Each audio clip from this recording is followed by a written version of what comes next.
क्योंकि आज आप सबके समक्ष विषय आप सबके संज्ञान में है। शराब घोटालों की आप सबको ध्यान में है कि एसीबी का जांच चल रहा है। शराब घोटाला के जो एक आरोपी विनय कुमार चौबे वो जेल में बंद है। लेकिन उसके बाद लगातार मैंने अखबारों में देखा, उस समय उत्पाद विभाग में जो आयुक्त हुआ करते थे अमित कुमार, कर्ण सत्यार्थी, फैज अहमद, एसीबी ने इन तीनों लोगों से बयान करवाया।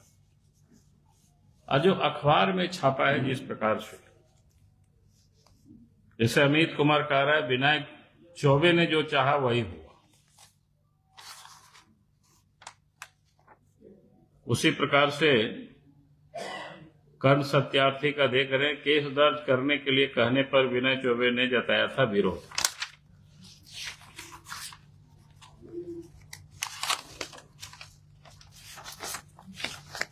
और यानी इसी प्रकार के सबों ने अपनी बातों को रखा है। अब ये मामला कोई सामान्य नहीं है, बिल्कुल बहुत बड़ी गंभीर भ्रष्टाचार की ओर इन लोगों का बयान जो अखबारों में छपा है, अगर यही सत्य है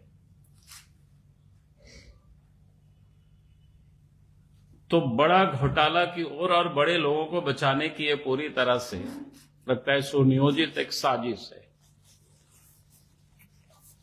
क्योंकि ये सारे आईएएस अफसर हैं, इन लोगों को इतना तो नियम कानून का निश्चित रूप से पता होगा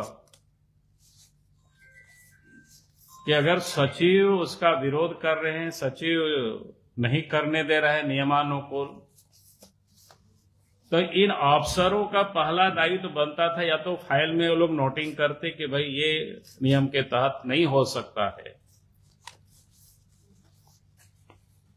दूसरा ये कहते कि भाई चीफ सेक्रेटरी को जाकर के कंप्लेन करते, चीफ सेक्रेटरी को कहते ये गलत हो रहा है, तीसरा ये भी हो सकता था कि मुख्यमंत्री से समय निकाल करके या विभाग के मंत्री से भी समय निकाल करके लोग बताते, शिकायत दर्ज करते कि साहब विभाग के सचिव हम सब लोगों के ऊपर दबाव डाल रहे हैं अनुचित काम करवाने के लिए या शराब में कुछ लोगों को लाभ पहुंचाने के लिए। तो इसलिए मैं कह रहा हूं कि जांच का एक नया विषय बनता है।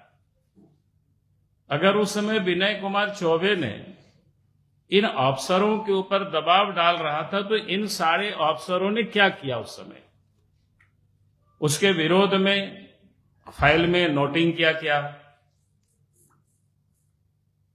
उसकी भी जांच होनी चाहिए। चीफ सेक्रेटरी से ये लोग मिलकर के लोगों ने बताया क्या, इसकी भी जांच होनी चाहिए। और बताया तो फिर चीफ सेक्रेटरी ने क्या किया या मुख्यमंत्री को भी बताया क्या।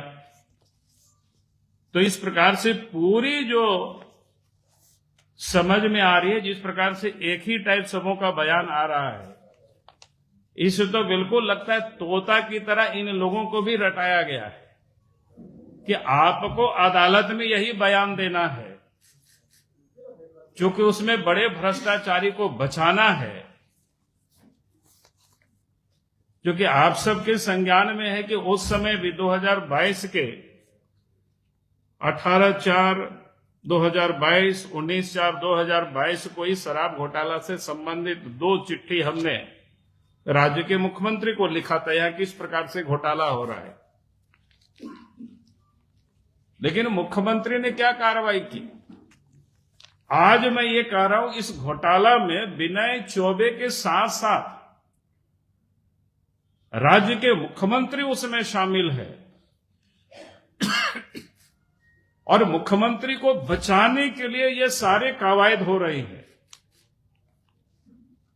इसलिए मैं राज्य के मुख्यमंत्री से मैं मांग करता हूं कि वास्तव में अगर इसमें ये सारे कोई लोग इन्वॉल्व नहीं है तो इस मामले को सीबीआई से जांच कराया जाए, ताकि ये पता चले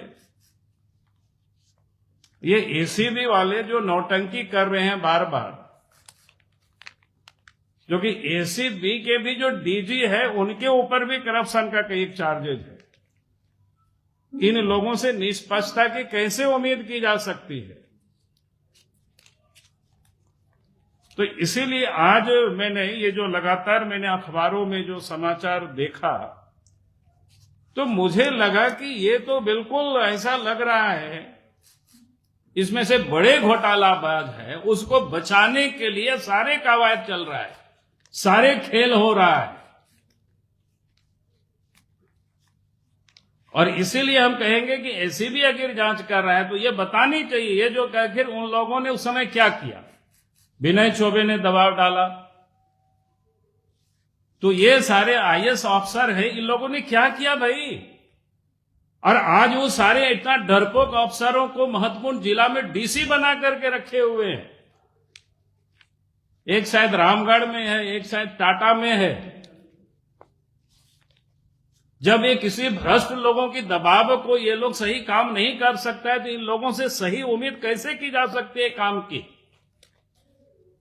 तो ऐसी कमजोर अफसरों को तो मुख्यमंत्री को हटानी चाहिए इस प्रकार के पदों से।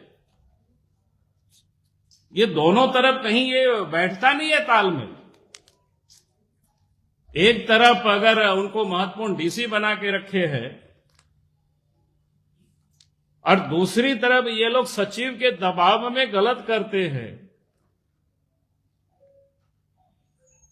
जो कि हर कोई कार्यपालिका नियमावली के तहत लोग बांधे हुए हैं।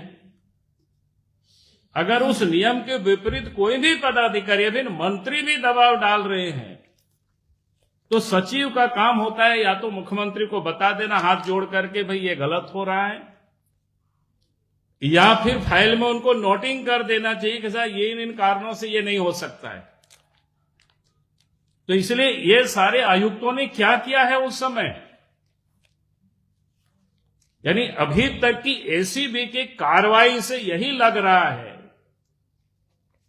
इसमें से बड़े बड़े इस शराब घोटाले में शामिल लोगों को बचाने के लिए ये सारे कवायद चल रहा है। और इसीलिए हम राज्य के मुख्यमंत्री से हम कहते हैं अगर वास्तव में मुख्यमंत्री इसमें शामिल नहीं है तो पूरे मामले की जांच सीबीआई से करानी चाहिए। इन्हीं शब्दों के साथ मैं अपनी बात को समाप्त करता हूं। बहुत बहुत धन्यवाद। सब्सक्राइब कीजिए ट्राइबल इंडिया टीवी को और लेटेस्ट अपडेट के लिए बेल आइकन दबाइए। धन्यवाद।